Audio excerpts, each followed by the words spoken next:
Bonjour chez vous, comment allez-vous? Moi, je vais bien, merci d'avoir demandé. Car je suis sûre que vous voulez savoir comment je me porte. Bienvenue à cette nouvelle édition de votre magazine. Pour les jeunes, je suis Panda Silla et encore merci de me recevoir chez vous. Aujourd'hui, nous nous penchons sur un problème qui touche de nombreux jeunes à travers l'Afrique. Il s'agit de la consommation et de l'abus de drogue. Mais nous n'allons quand même pas faire qu'examiner le problème, nous allons aussi voir comment, en tant que jeunes, nous pouvons apporter de l'aide à nos pairs pour s'en sortir. La dépendance à l'héroïne en hausse dans les villes côtières du Kenya, nous irons voir pourquoi. Au Cameroun, la consommation de la drogue en milieu scolaire conduit à des meurtres. Et puis explorons comment la marijuana pourrait devenir une source d'enrichissement au Lesotho. Ça commence souvent par la curiosité, mais à qui le dis-je? Jeune et débordant d'énergie, on ne se refuse rien. La drogue, même pas peur. Cela fait partie des choses que l'on veut essayer. Voyons d'abord le visage que présente le phénomène de la toxicomanie au Nigeria. À Kano, le centre commercial du nord du pays, les jeunes sont les premières victimes de la toxicomanie. Certains toxicomanes comme Bazooka sont déterminés à s'en sortir, mais avec l'augmentation de la toxicomanie, c'est beaucoup plus facile à dire qu'à faire. Kano, ville commerciale et prospère du nord-est du Nigeria. Ici, les jeunes entrepreneurs constituent une main-d'œuvre viable. D'un autre côté, les jeunes sont aussi les premières victimes des drogues illicites et de la toxicomanie. La drogue prive de nombreux jeunes Nigérians d'un meilleur avenir. Dans le quartier de Nasarawa à Kano, nous rencontrons Bazooka, un toxicomane de 34 ans qui s'est porté volontaire pour nous parler. J'ai commencé à en prendre quand j'étais au lycée. Ce sont mes amis qui me l'ont fait découvrir. Bazooka a un emploi rémunéré. Il travaille dans une entreprise de bâtiment. Bonjour Rasta, comment ça va? Tu as eu du stock? Je suis en route. Localisation. Ok, les 5 prochaines minutes. Au lieu d'aller dans la jungle pour acheter de la drogue et d'avoir une bagarre avec la police, il suffit de passer un appel. La plupart des drogues en circulation à Kano sont le rophénol, la codéine, le diazépam, l'Exol et le D5 Silver. Je pense que ce sont les seuls. Après plusieurs appels téléphoniques, Bazooka se rend à différents endroits de Kano pour s'approvisionner. Après s'être procuré les produits, Bazooka se rend dans un dépôt de ferraille, loin des regards indiscrets de la communauté et en marge de la loi. Dans une casse, un gang converge. Ce qu'ils appellent la jungle est un endroit pour la consommation de drogues illicites.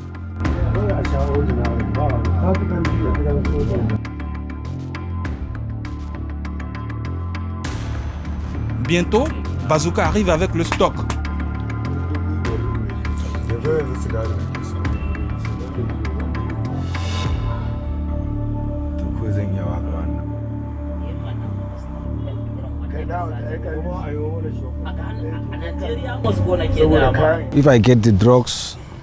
Si j'ai la drogue, je la prends, je me sens joyeux, heureux et je libère mon cerveau. Aussi bizarre que cela puisse paraître, Bazooka est en train de rompre avec la consommation de la drogue.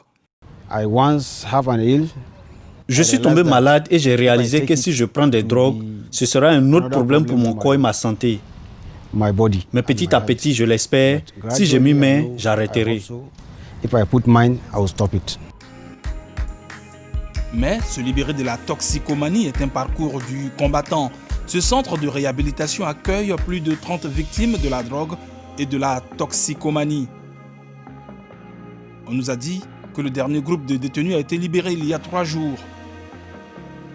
Depuis la création de ce centre, nous avons réhabilité plus de 181 détenus.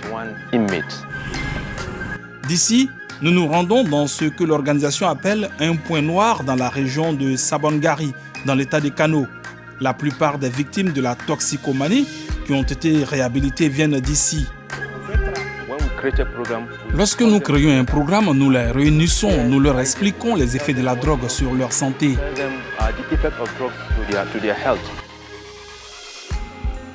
Bazooka a fait un pas de géant et a demandé de l'aide.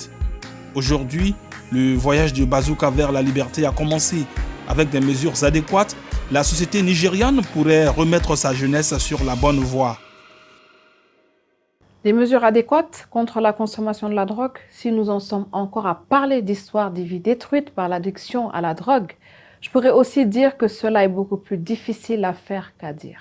Rendons-nous maintenant dans un pays voisin du Nigeria, au Cameroun, où la consommation de drogue est un fléau qui ronge la jeunesse. Quelques 12 000 jeunes entre 13 et 15 ans fument du cannabis, la drogue la plus consommée devant le tramadol. Selon une enquête du ministère de la Santé, les nouveaux consommateurs seraient recrutés directement dans les écoles. Nous sommes à Oyomaba, un quartier populaire de la ville de Yaoundé, et c'est l'un des quartiers où la consommation de la drogue est élevée. Nous avons contacté certains jeunes consommateurs qui ont refusé de nous parler. Ils se ravitaillent où? Mais Jules Roy, 31 ans, a accepté d'échanger avec nous. Il prétend être un ancien toxicomane qui n'a plus rien à voir avec la drogue. Il nous reçoit devant sa maison. Alors vous vous présentez comme un ancien consommateur de la drogue. Comment vous avez fait pour vous retrouver dans ce milieu? Un jour, j'étais sur le manguier, j'étais même très jeune. Bon, j'ai vu mon feu grand frère qui était en train de consommer quelque chose. Donc c'était emballé dans un papier. Là, c'est le cannabis. Il est parti. Moi, je suis descendu du manguier, je suis venu, j'ai regardé, j'ai vu les herbes emballées. J'ai dit la cigarette, j'ai goûté. Bon, ça ne m'a fait aucun effet. Lorsque vous avez pris la drogue pour la première fois, vous aviez quel âge? La première fois où j'ai goûté, je devais avoir les 12 ans.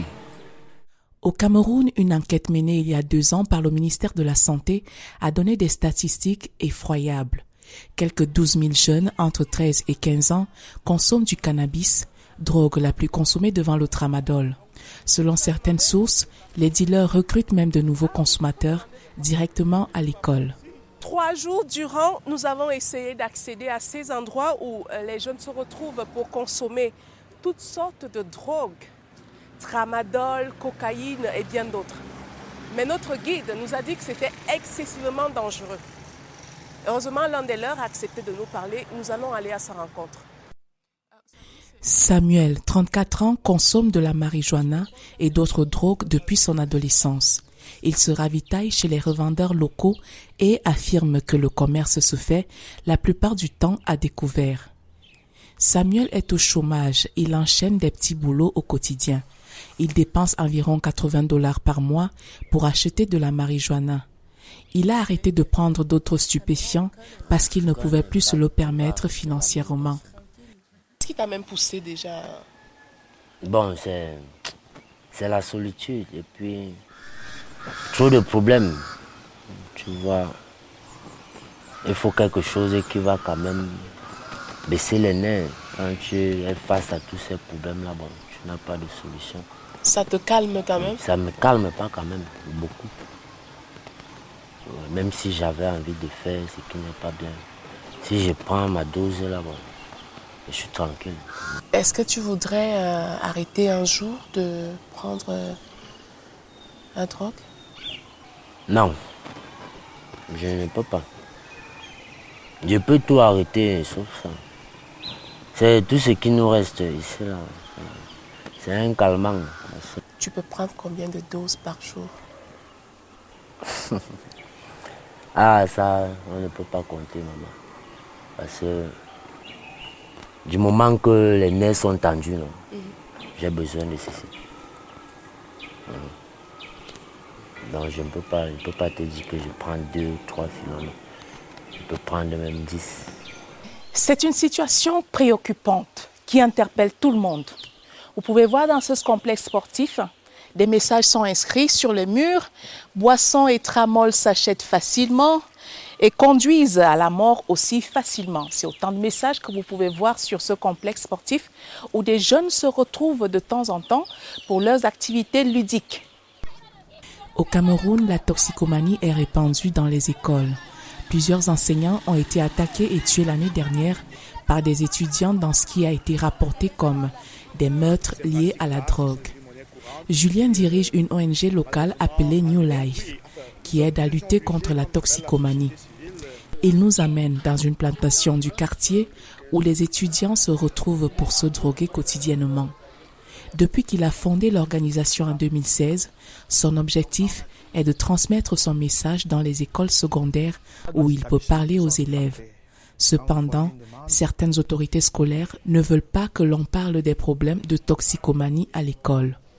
De plus, l'insuffisance des infrastructures adéquates de prise en charge de ces jeunes toxicomanes au Cameroun rend le travail de ces ONG difficile. Il y a d'autres établissements qui sont réfractaires.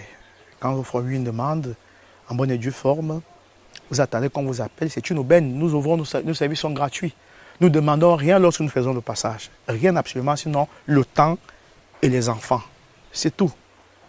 Et l'autre difficulté, c'est que les parents et le corps enseignant, pour ceux qui n'ont pas encore été confrontés à ces choses, n'ont pas encore mesuré la gravité de la situation.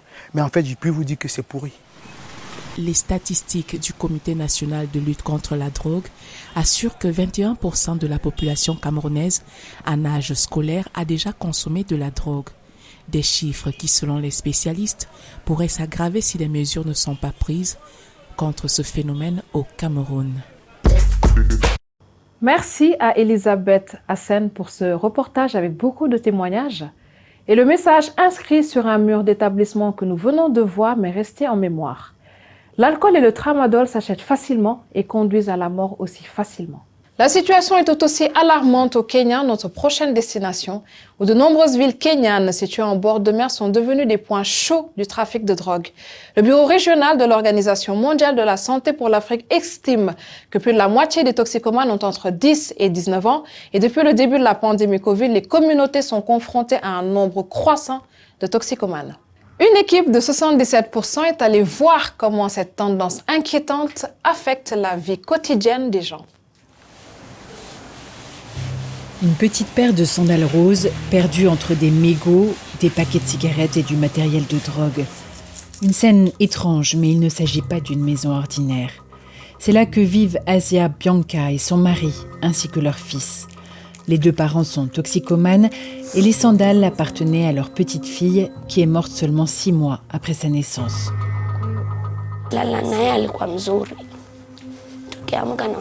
Quand nous sommes allés nous coucher, elle allait bien. Puis quand je me suis réveillée, elle avait la bave à la bouche. J'ai eu peur. J'ai espéré ne pas avoir posé ma main ou ma jambe sur elle quand j'étais sous l'emprise de l'héroïne, ce qui l'aurait étouffée. Bien que les médecins l'aient rassurée, Asia se sent encore responsable de la mort de sa fille. La jeune femme de 20 ans est accro à l'héroïne depuis 2 ans. Elle a été initiée à cette drogue par son ex-petite amie. Il enduisait secrètement ses cigarettes de poudre. Lorsqu'elle l'a découvert, elle était déjà dépendante. J'avais des douleurs, je bâillais et j'avais froid. Je suis allée le voir et il m'a dit « tu es en manque ». Et maintenant, je suis accro. Je n'ai aucun moyen d'aller en cure de désintoxication. Avec près de 3000 consommateurs actifs de drogue injectable, la ville de Malindi compte l'un des plus grands nombres d'héroïnomènes du Kenya. Comme la plupart des villes côtières du pays, elle est utilisée par les trafiquants internationaux comme point de transit pour les drogues qui sont acheminées d'Afghanistan vers l'Occident. La pandémie de Covid-19, associée à une industrie touristique défaillante, n'a fait qu'aggraver la situation des usagers de cette région. Et il ne nous faut pas longtemps pour voir à quel point les choses peuvent mal tourner. Mohamed est ici pour obtenir de la méthadone, un opioïde synthétique utilisé pour le traitement de la toxicomanie. Mais mauvaise nouvelle, il doit encore réduire sa consommation d'héroïne avant de pouvoir suivre la thérapie. Nous profitons de l'occasion pour lui demander comment il se sent. Quand je te regarde, j'ai envie de te voler ton argent pour pouvoir m'acheter une dose, parce que je suis en manque. Pourquoi est-ce que j'ai touché à l'héroïne? Je n'ai rien et je n'ai plus rien. Si tu voyais la façon dont je dors, ça me fait vraiment mal.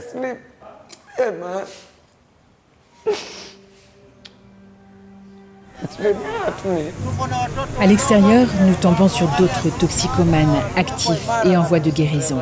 Quand ils voient les caméras, ils nous demandent si nous pouvons leur offrir du travail. Leur existence ne tient qu'à un fil, et ce fil, c'est le projet Omari, un centre de réhabilitation communautaire. Ceux qui y travaillent attirent l'attention sur une tendance inquiétante qui a émergé avec la pandémie.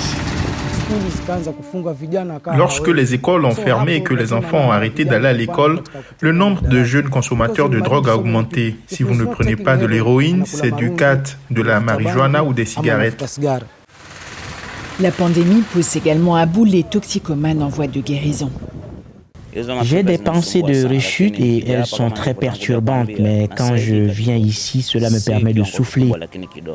Le gouvernement nous a oubliés, nous sommes laissés sans abri, malades à la maison ou dans la rue.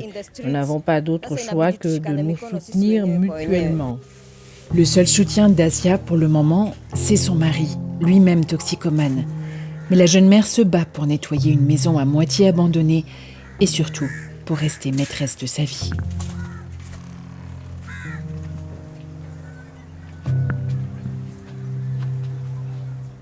Une histoire assez touchante, n'est-ce pas? L'abus de drogue est un phénomène énorme, un problème dont l'ampleur va croissante dans toute l'Afrique depuis des années. Les experts disent que les pertes d'emploi et les fermetures d'écoles dues à la pandémie de Covid-19 ont entraîné une augmentation de la consommation de drogue. Alors justement, qu'est-ce que vous en pensez?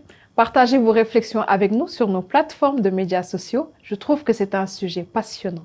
Eh bien, nous ne voulons certainement pas que les drogues détruisent notre génération, n'est-ce pas? Certains scientifiques disent que la consommation sur une longue durée du cannabis peut exposer à un risque élevé de cancer. Des études indiquent aussi que le traitement du cancer avec le cannabis a permis de réduire certains symptômes. Alors qu'on ne peut rien affirmer à ce stade de façon absolue, le cannabis est déjà perçu par certaines personnes comme une source potentielle d'enrichissement comme les autos. L'argent ne pousse pas sur les arbres, mais ces bourgeons valent 100 € le gramme. Il s'agit de cannabis médical. Il contient des niveaux élevés de cannabidiol ou CBD, un remède populaire contre l'inflation, la douleur et la nausée. En 2017, le Lesotho est devenu le premier pays africain à légaliser la culture du cannabis à des fins médicales, créant ainsi une toute nouvelle industrie dans ce petit pays d'Afrique australe. Pontseng Mahane a quitté la capitale Maseru pour revenir dans son village natal afin de travailler pour la société MG Health. Elle n'a jamais rêvé qu'un jour, elle cultiverait du cannabis pour gagner sa vie. La première fois que j'en ai entendu parler, je ne pouvais pas croire que cette chose pouvait arriver dans notre village ici, à Marakabe. Mais c'est arrivé. Il n'y a plus besoin maintenant de quitter notre village pour chercher du travail. Le Lesotho a des conditions de culture idéales pour le cannabis, mais MG Health est toujours la seule entreprise qui exporte du cannabis de qualité médicale depuis le pays. Comme il est utilisé dans l'industrie pharmaceutique, les exigences de production sont extrêmement élevées. Au cours des 5 dernières années, MG Health a investi plus de 34 millions d'euros dans des serres, des systèmes d'irrigation et des formations professionnelles. Nous employons plus de 280 personnes. Ce sont des jeunes, des gens très intelligents, des gens qui n'ont jamais pu trouver de travail. Et aujourd'hui, nous exportons en Pologne, en Allemagne et bientôt au Royaume-Uni. Mais ce n'est pas une bonne nouvelle pour tout le monde. Alors que le cannabis est en passe de devenir une culture de rente importante pour les grandes entreprises, les petits cultivateurs du pays abandonnent les plantes qu'elles cultivaient pour les vendre en Afrique du Sud. Tekiso Kamoli est le seul cultivateur de cannabis resté dans son village. Les descentes de police et la concurrence des prix en provenance des Swatini, ex-Swaziland, ont rendu presque impossible le maintien de sa culture. Pour lui, la situation était bien meilleure avant l'entrée en vigueur de la législation. Dans mon village, chaque ménage avait l'habitude d'avoir un champ de cannabis. Tout était plein ici et c'est comme ça que les gens gagnaient leur vie. Les gens ne prenaient même pas la peine de faire pousser du maïs.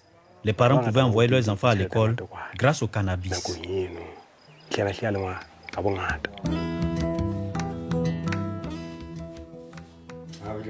Tekiso Kamoli travaille avec son jeune voisin Tabo Foloko.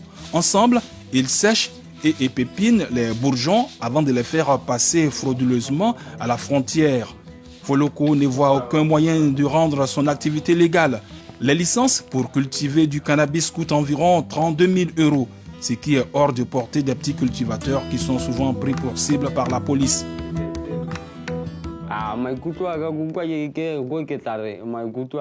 Je suis très déçu. Les choses ne se sont pas passées comme il l'avait dit. Nous pensions que nous pourrions cultiver du cannabis légalement. Mais je ne peux pas acheter de licence. C'est frustrant. Je pense qu'il devrait y avoir une forme de soutien, comme une coopération, où quelqu'un pourrait nous former et nous aider à obtenir une licence. Ensuite, nous rassemblerions tous des fonds. Cela pourrait nous aider à démarrer notre entreprise à partir de rien.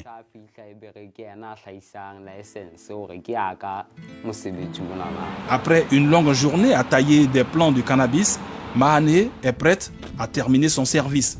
Il y a 2 ans, elle a quitté son emploi dans une usine de vêtements à Maseru, où elle cousait des jeans 12 heures par jour, 6 jours par semaine. Dans la serre, les conditions de travail sont bien meilleures et elle gagne 2 fois plus qu'avant. Le cannabis a littéralement changé sa vie. Je crois que le cannabis a un bel avenir au Lesotho. Quand j'ai commencé à travailler dans la serre, on m'a dit que nous fabriquions des médicaments pour les personnes malades. Les gens ont besoin de médicaments, donc ils ont besoin de ce cannabis. La culture du cannabis a été pendant très longtemps mal vue, voire punie par une peine de prison. Le Lesotho a libéré cet espace autrefois fermé pour les grandes entreprises. Mais les petits cultivateurs comme Foloko et Kamoli se retrouvent les mains vides. Dans ce secteur en pleine évolution, il semble qu'il y ait toujours des gagnants et des perdants. C'est aussi ça, la vie, me diriez-vous. Il y a des gagnants, des perdants. Malgré le problème de la drogue, il existe des solutions. Alors ne désespérons pas. Et si nous connaissons quelqu'un aux prises avec la drogue, notre aide ne lui sera sans doute pas inutile. J'aimerais maintenant vous présenter un endroit idyllique en Afrique de l'Ouest, Niamey, la capitale du Niger, et comme une oasis dans le Sahara arrosée par le fleuve Niger, la ville sait comment commercer, manger et faire la fête. Le rappeur Barakina nous emmène voir les curiosités de sa ville natale. Salam alaikum tout le monde, moi c'est Barakina Ba Allah depuis le Niger et nous sommes à Niamey, la belle ville, la ville qui m'a vu grandir. Et on va vous montrer en tout cas la belle cité de Niamey, du haut de toit de Niamey. Très content d'être avec vous. Niamey, la capitale du Niger, elle borde le Sahara, mais on ne peut pas nier l'ambiance luxuriante et verte de la ville. Elle est traversée par le plus grand fleuve d'Afrique de l'Ouest qui arrose cette ville de plus d'1 million d'habitants. Ici, nous sommes au fleuve Niger. Et le fleuve Niger, c'est la beauté de la ville. C'est ce qui alimente la ville. Et c'est ce qui donne du charme à notre ville. Niamey s'enorgueillit d'un mélange d'héritage ouest-africain et saharien. Des Peuls, des Jarmas, des Haoussa et des Touaregs vivent ici. Fidèle à ses racines, Barakina écrit ses textes en Haoussa et en Jarma. Avec une moyenne d'âge d'à peine 15 ans, le Niger est le pays le plus jeune du monde. Et les jeunes des marchés de la ville de Niamey servent de figurants dans les clips de Barakina. Donc on est au grand marché, c'est au cœur de Niamey, c'est le plus grand marché de Niamey. Et c'est mon marché préféré parce que tu retrouves tout ce que tu veux. Tu retrouves tout ce que tu veux, que ce soit habits, vêtements, tout ce que tu veux, tu vas trouver dans le marché. Après avoir laissé ses fans et ses partisans derrière lui, c'est le moment de prendre une collation. La spécialité locale Kilichi, la viande séchée au soleil. Kilichi qui est symbolique, hein, c'est une viande séchée du Niger, de Niamey. Et tu le trouves ici à Niamey au terrain musulman. C'est une bonne viande, c'est croustillant. Et les fans de Barakina sont toujours à ses trousses. Plus tard, nous nous rendons au Festival international de la mode africaine, véritable creuset de la culture nigérienne.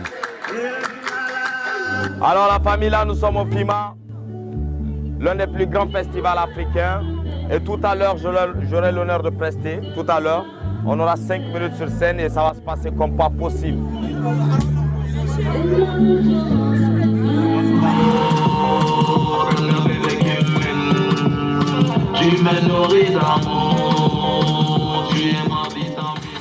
Loin des lumières vives et de la foule, Barakina nous amène dans des dunes à la sortie de la ville. Il est temps de se détendre. Alors mes chers amis, nous sommes ici avec Mahmoud, mon guitariste. Et on vient généralement ici s'inspirer autour de la beauté de la nature, autour de la paix aussi. Et autour de la belle vue de Niamey, parce que nous sommes à l'entrée de Niamey. Et Niamey, c'est chez vous. On vous attend toujours, vous êtes toujours les bienvenus. Merci, ciao, ciao. Prrra. J'espère que vous avez apprécié ce tour à Niamey en compagnie de Barakina. C'était notre show de cette semaine dont le sujet principal est l'impact de la drogue sur notre génération. J'aimerais savoir si le problème de la drogue est aussi sérieux dans votre pays. Écrivez-nous sur Facebook ou rejoignez-nous sur YouTube. Vous avez aussi le choix de nous envoyer un courrier à l'adresse nouslesjeunes@dw.com. Je vous laisse sur cette belle chanson. Voici Makeba de Jane. Profitez-en en attendant la prochaine fois. Merci d'avoir suivi cette émission.